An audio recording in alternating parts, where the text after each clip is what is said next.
குழந்தைங்களுக்கு இந்த பெரியவரெல்லாம் மதிங்க. சொல்ற பேச்ச கேளுங்க. யார்கிட்ட பேசினாலும் வாங்க, போங்கன்னு பேசுங்க.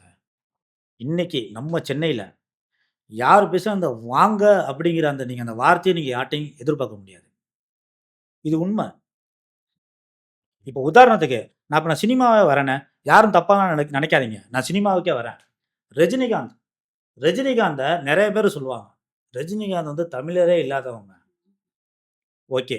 நான் ஏத்துக்கிறேன். சொல்றவங்க எல்லாரும் தமிழரா? நான் கேட்பேன்ல. இதுதான் அரசியல். ரஜினிகாந்த் தமிழரே இல்லாதவங்க நீங்க சொல்றீங்க. அப்ப சொல்றவங்க எல்லாரும் தமிழரா? நான் பார்ப்பேன்ல அவர. நெறைய பேர் மேடையில கத்துறாங்க. அதாவது அந்த சினிமா துறையில இருந்து நெறைய பேர் கத்துறாங்க. இவர் ஆவுன்னா இமயமலைக்கு போயிறாரு. ஏன் நம்ம ஊர்ல கோயிலே இல்லையா? அப்படிலாம் ஒரு நடிகர் கத்துனாரு. அந்த நடிகர் தமிழரா? அப்படின்னு நான் கேட்பேன். இன்னொன்னு ஒண்ணே ஒண்ணு சொல்றேன். யாரும் தப்பாலாம் எடுத்துக்காதீங்க. அதாவது தமிழ்நாட்டுல பேருக்கு முன்னாடி புரட்சின்னு அடைமொழி யார் வச்சிருக்காங்களோ அவங்க யாருமே தமிழர் கிடையாது. அதுதான் உண்மை. நீங்க யார வேணா நினைச்சுக்கங்க. தமிழ்நாட்டுல இருக்கிற புரட்சிங்கிற பேருக்கு யாருமே தமிழர் கிடையாது. அதாவது அவங்களுடைய பேருக்கு முன்னாடி அடைமொழியா புரட்சின்னு யார் வச்சிருக்காங்களோ அவங்க யாருமே தமிழர் கிடையாது. நான் பேசுவேங்க. ஏன்னா இது தமிழ் மண்ணுங்க. நாங்க வருங்காலங்க. நாங்க பேசாம யாருங்க பேசுவா?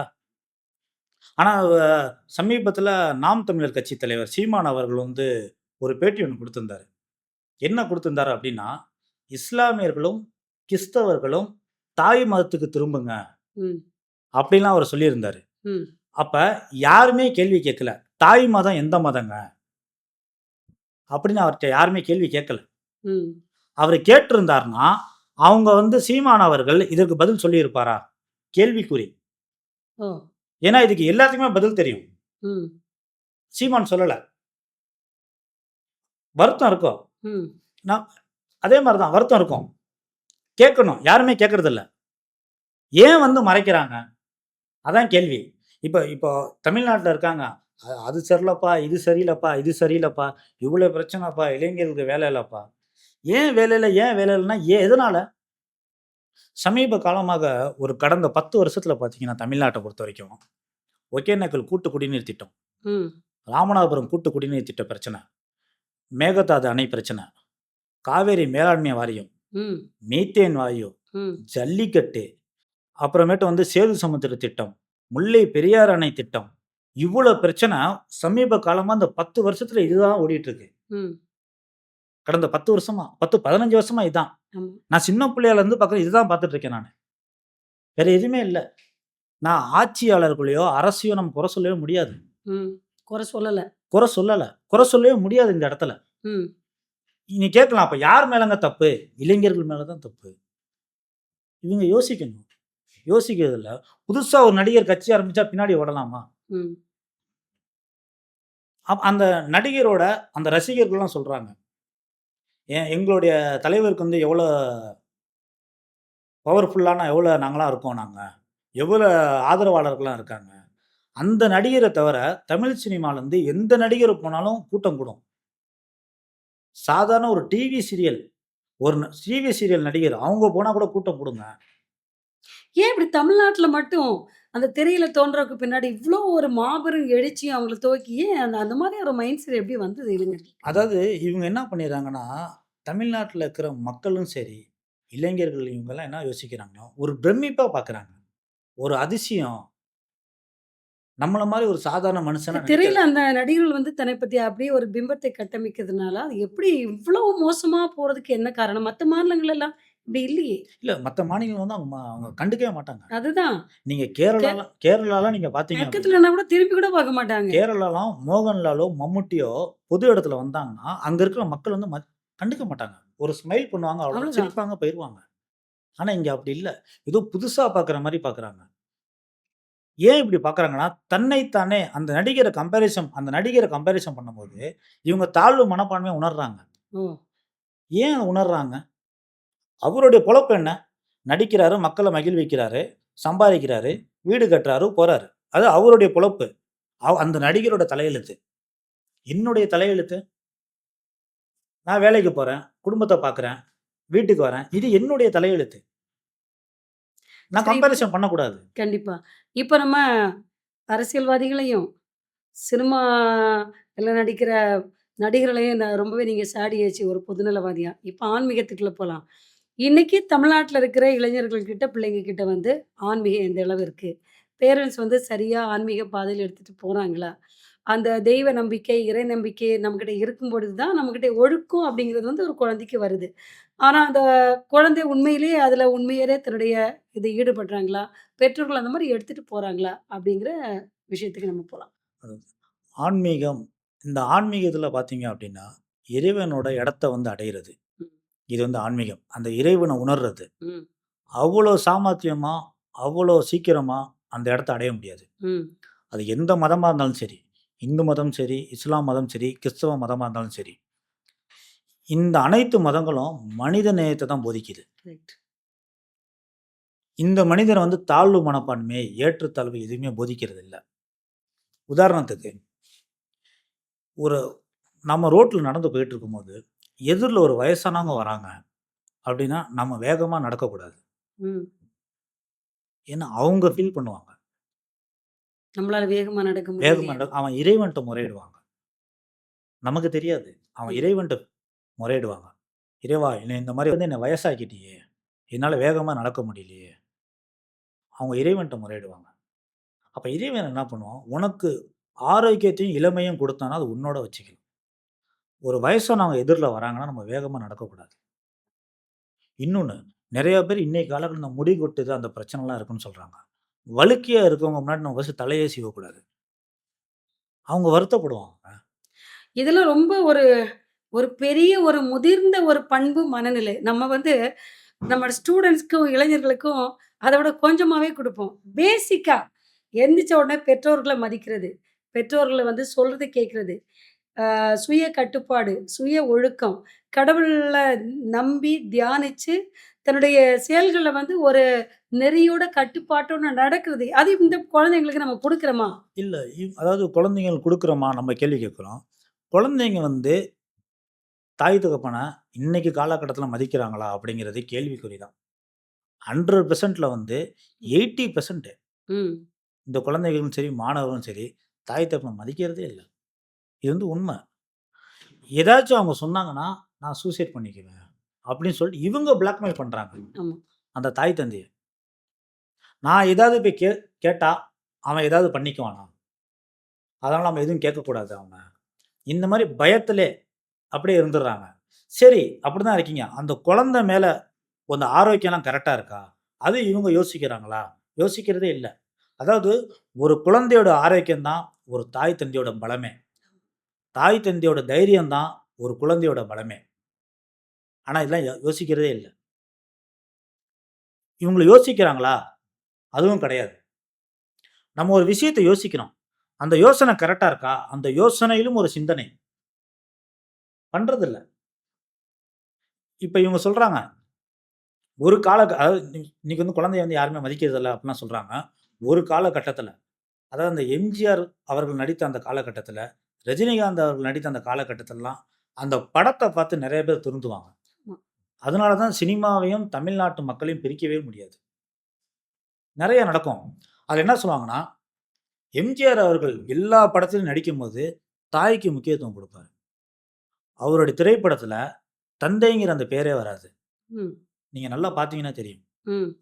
தாய், தாய்க்கு தான் மரியாதை குடுப்பாரு. எம்ஜிஆர் அவர்கள்.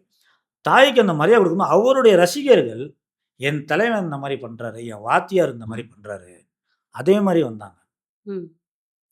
உங்களுக்கு இந்த 80, 70 காலகட்டத்தில அப்டின்னா, அந்த நடிகர்கள் என்ன பண்ணுவோம், புரட்சி மிக்க கதாபாத்திரத்த தான் தேர்ந்தெடுப்பாங்க. ம். அதாவது தன்னிச்சையா நானே வளர்ந்து வந்து, இந்த சமுதாயத்த காப்பாத்துற மாரியும், சமுதாயம் மக்களுக்காக காப்பாத்துற மாரியும், ம். குடும்பத்துக்கு வந்து நான் காப்பாத்துற மாரி தான் படம் வந்துட்டே இருந்துச்சு. நீங்க ஆரம்பத்திலே சொன்னீங்க, இன்னைக்கு இருக்கிற சினிமா வந்து மக்களை வந்து கெடுக்கிறதா? கண்டிப்பா கெடுக்கிறது தான் சொல்லுவேன். ஆனா, அதற்கு பிறகு அந்த 2000 காலகட்டம் ஓரளவு ஓகே. ம். அதுக்கப்புறம் காலகட்டத்திலலாம், சினிமாவா? அப்படிங்கிறது எனக்கே டவுட்டா தான் இருக்கு. பண்றதில்ல. ஆனா, இந்த படத்த இந்த வயசு இந்த சிறு வயசு பசங்க இப்ப இருக்கிற ஜெனரேஷன் அந்த படத்த பார்த்து கெட்டு போறாங்க. அவங்க தாய் தந்தை எடுத்து சொல்றாங்களா? சொல்றதில்ல. தாய் தந்தை தானே கூட்டிட்டு போறாங்க. அவங்க தான் படத்துக்கு தவறு கிடையாது. ம். கேட்டா நான் வெளியில இருந்து சந்தோஷமா போறோம். எங்க குடும்பத்தோட தாராளமா போங்க. எடுத்து சொல்லிக் குடுங்க. உதாரணத்துக்கு ஒரு சமீப காலத்துக்கு முன்னாடி ஒரு நடிகரோட படம். அந்த அவர் வந்து பார்த்தீங்கன்னா, வாயில அந்த தீக்குச்சி வச்சு அந்த படம் ஃபுல்லா வச்சிருப்பாரு. ம். செகண்ட் ஹால்ஃப் ஃபுல்லா அந்த வாயில தீக்குச்சி வச்சு பண்ணுவாரு. அவர் அந்த பண்றத பார்த்து, அதே மாரி ஒரு பையன் அவங்க குடும்பம் வந்து ஒரு ஹோட்டல்ல போய் சாப்பிட்டு வரும்போது, அந்த நடிகர் மாரியே அந்த தீக்குச்சி அந்த வாயில வச்சுக்கிட்டு, அப்படியே பண்ணிட்டு இருந்தாங்க. அந்த குச்சி வந்து இங்க குத்திருச்சு அவருக்கு, அந்த குழந்தைக்கு. ம். அவங்க உடனே ஆஸ்பத்திரி தூக்கிட்டு ஓடுறாங்க. சினிமா பார்த்து எவ்வளவோ அ விஷயங்கள் அதாவது தற்கொலை பண்ணிக்கிறது, கொலை பண்றது, ரேப் பண்றது, இப்படி நெறைய விஷயங்கள்ல வந்து இப்படிப்பட்ட குற்றவாளிகள் வந்து நான் இந்த சினிமா பார்த்து தான் பண்ணேன். ஆட்டோ சங்கர் அவர் என்ன சொன்னாரு? இப்படி நெறைய சினிமா வந்து நெறைய சமூக அவலங்களுக்கும், சீர்கேடுகளுக்கும் சினிமா ஒரு முன்னுதாரணமாக காரணமாக இருந்திருக்கிறது. அப்படிங்கிறது கடந்த காலங்கள்ல இருந்து இன்னைக்கு வரைக்கும் நம்ம பார்த்துட்டு இருக்கிற ஒரு விஷயம். ஆனா சினிமா பார்த்து திருந்திருக்காங்களா? சினிமா பார்த்து தன்னுடைய வாழ்க்கைய மாற்றியிருக்காங்களா? அப்படின்னு உதாரணம் சொல்லணும்னா, ரொம்ப விரல் விட்டு எண்ணக்கூடிய அளவு தான் இந்த சினிமாவுடைய வாழ்க்கைய மாற்றிருக்குன்னு சொல்லும்படியான படங்கள் வந்து இப்ப வருது. ஆ நான் கேட்கிறது, அ ஆன்மீகம். இன்னைக்கு பேரண்ட்ஸ் வந்து ஆன்மீகம் சின்ன வயசுல இருந்தே அந்த இறை நம்பிக்கை, தெய்வ நம்பிக்கை, ஒழுக்கத்த வந்து பிள்ளைங்களுக்கு எந்த அளவு ஊட்டுறாங்க அப்படிங்கிறது. இல்ல. இன்னைக்கு காலகட்டத்தில வந்து, தாய் தந்தை வந்து நல்ல விஷயம் தான் எடுத்து சொல்றாங்களா? ஆன்மீகத்த பத்தி எடுத்து சொல்றாங்களா? அப்படின்னா, கேள்விக்குறி தான். சொல்றாங்களா? சொல்றதில்ல. ம். ஏன்னா, தாய் தந்தை இது பண்ணாதீங்க, அது பண்ணுங்க. தாய் தந்தை வந்து இன்னைக்கு இருக்கிற குழந்தைங்களுக்கு, இந்த பெரியோரெல்லாம் மதிங்க. சொல்ற பேச்ச கேளுங்க. யார்கிட்ட பேசினாலும் வாங்க, போங்கன்னு பேசுங்க. இன்னைக்கு நம்ம சென்னையில யார் பேசினா அந்த வாங்க அப்படிங்கிற நீங்க அந்த வார்த்தைய நீங்க யார்ட்டயும் எதிர்பார்க்க முடியாது. இது உண்ம. இப்ப நம்ம சென்னையில ஒரு ஒரு ஆட்டோ வருது. இங்க நான் போலாமா? அப்படின்னா, "ஆட்டோலாம் வராதுப்பா" அப்படிங்கிறாங்க. அந்த வாங்க, அந்த வாங்கங்கிற வார்த்தைய வந்து யாருமே சேர்க்கிறதில்ல. நீங்க இந்த சென்னைய தாண்டிட்டீங்கன்னாவே, ஆட்டோமேட்டிக்கா அந்த வாங்கங்கிற வார்த்தை வந்துரும். ம். இது இயல்பு. இப்ப மரியாதையா பேசணுமா? நீங்க சென்னையில அந்த மரியாதைய எதிர்பார்க்க முடியல. யார பார்த்தாலும், "வா, போ, நவுரு" இதுதான் வார்த்தை வருது. இது ஏன்னா, அத விட இன்னும் இப்ப ரொம்ப இந்த சர்வசாதாரணமா கெட்ட வார்த்தையே ரொம்ப சர்வசாதாரணமா பேசுறாங்களே. இல்ல. அதுதான் சொல்றேன். ஏன்னா இந்த சமுதாயத்த பார்த்து நெறைய பேர் கெட்டு போயிடுறாங்க. இதே நீங்க சென்னைய தாண்டிட்டு, ஒரு செங்கல்பட்டு, மேல்மருவத்தூர் அங்குட்டுலாம் நீங்க போறீங்க திண்டிவனம்லாம். அதெல்லாம் தாண்டி நீங்க சவுத்து பக்கம் அப்படியே போறீங்கன்னா, மரியாதை தாண்டி வான்னு போயிட்டு. பேசுனாவே பெரிய பிரச்சனை ஆயிரும். ம். ஏன்னா இது சமுதாயத்த பார்த்து அவங்க திருந்துவாங்க. ஆனா அந்த கிராமத்துல, அந்த இடத்துல உள்ள மக்கள் தானே சென்னையில வந்திருக்காங்க. இங்க வரும்போது ஏன் மாறி போறாங்க? இப்ப சவுத்துல இருக்காங்க. மரியாதையா வாங்க போங்கன்னு பேசுவாங்க. நீங்க கேள்வி கேட்டிருந்தீங்க. அவங்க வந்து சென்னைக்கு வரும்போது வந்து, அவங்க வந்து இந்த அவங்க அங்க இருக்கிறவங்க இங்க வராங்க. இங்க மாறிறாங்களே அப்படின்னு. அதுக்கு தான் இந்த சமுதாயம்னு சொன்னேன். ம். இப்ப சவுத்துலருந்து ஒருத்தவங்க வராங்க அப்புட்ன்னா, அந்த ம். டிஸ்ட்ரிக்ட்லருந்து வராங்களா? ம். இந்த டிஸ்ட்ரிக்ட்லருந்து வராங்களான்னு சொல்லி மொத்தமா சவுத்துலருந்து வராங்க. ம். சவுத்துலருந்து வரும்போது, இங்க இருக்கிற மக்களோட மக்களா கலந்து, இங்க இருக்கிற அந்த சமுதாயத்த பார்த்து, ம். இவங்க கெட்டு போயிடுறாங்க. அப்ப சென்னையில இருக்கிற சமுதாயம் ஒரு சமுதாயம். ஒவ்வொரு மாவட்டத்துல இருக்கிற சமுதாயம் அது வேற மாரி இருக்கு இல்ல நான் அப்படிதான். வந்து நீங்க வந்து அப்படி சொல்ல முடியாது நம்ம. ஆ. அங்க இருக்க சமுதாயம் வேற, இங்க இருக்க அப்படிலாம் கிடையாது உங்களுக்கு. ஹியூமன்னாவே எல்லாருமே ஹியூமன் தான். ம். இது எப்படி சொல்றதுன்னா, அந்த ம்.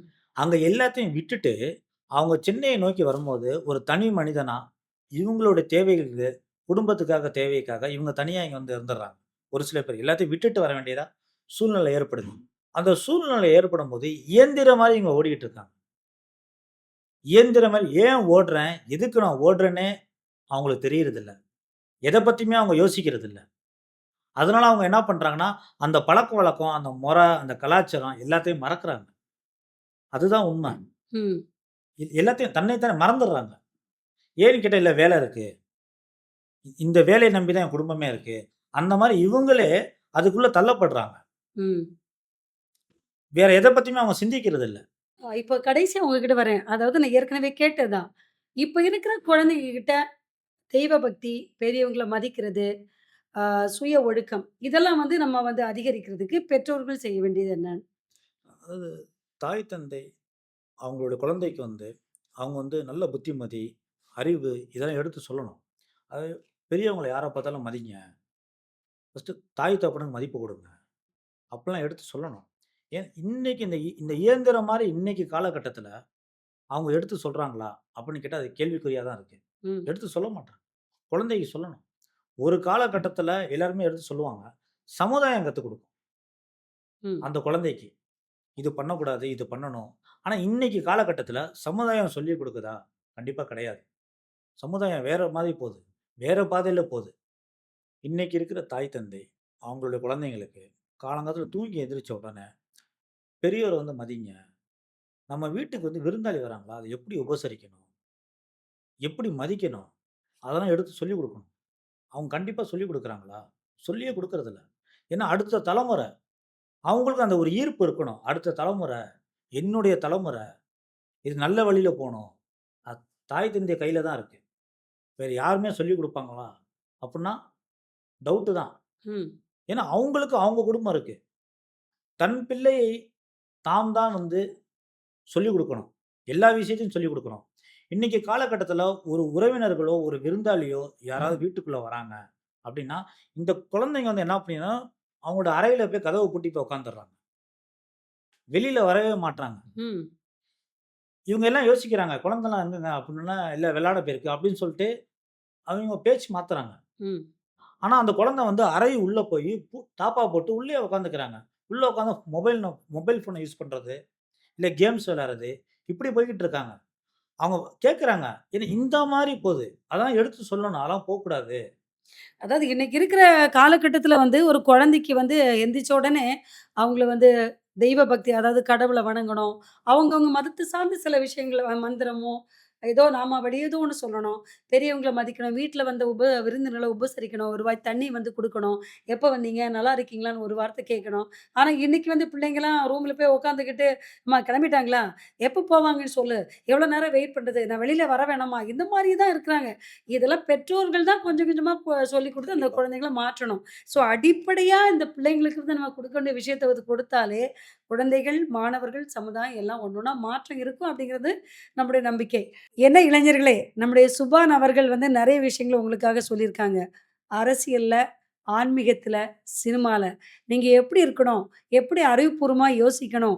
எப்படி நீங்க வந்து தேவையான விஷயத்த எடுத்துட்டு, அத அப்படியே உங்க லைஃப்ல எடுத்துட்டு போணும். உங்களுடைய வாழ்க்கை கண்டிப்பா உங்க கையில தாங்க இருக்கு. அப்படிங்கிறத ஆணித்தரமா சொல்லியிருக்காரு.